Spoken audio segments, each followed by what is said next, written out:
Hi everyone, it's Taylor here. Today I'm going to walk you through how to watercolor this Takes a Big Heart image using Tailored Expressions Liquid Watercolor. So this stamp is our red rubber and it takes up about the entire background of your card, which makes it a great practice image for watercoloring. I also have the all tucked in Valentine set. I'll be using a couple of those little hearts in the background, stamped in the Cookie Monster ink. For embossing, I'll be using my powder tool along with Versamark and black fine detail embossing powder.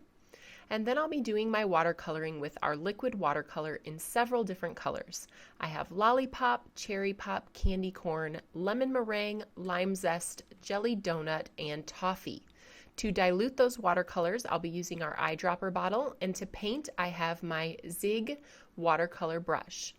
I'll also be placing my watercolors into the silicone water media mat. So first we're going to start by doing the embossing on our Watercolor Cardstock. There are two sides to this cardstock. It's 118 pounds, so a really nice heavy weight, and one side is textured while the other is smooth.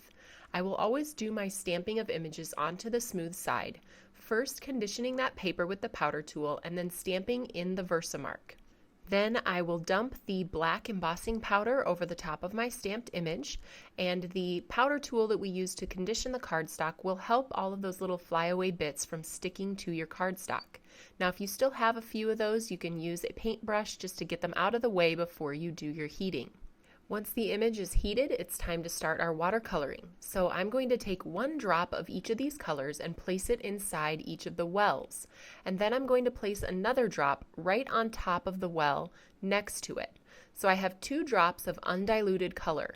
Then I'm going to come back in with my eyedropper bottle and add 2 drops of water to the colors within the wells. So the colors inside the wells are my diluted color, and then outside the wells are the undiluted color.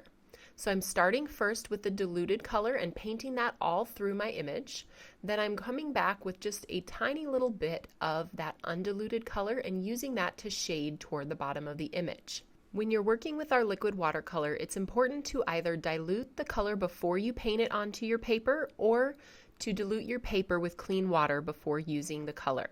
In order to avoid smudging my image, I did dry this with an embossing gun before I began my stamping. I'm adding a few of those hearts throughout the background of the image using Cookie Monster ink. Once my stamping was finished, I used a scissors to cut around the outside of the image. I'm going to pop that up onto a Cookie Monster card base using our foam squares, and then the card is simply finished.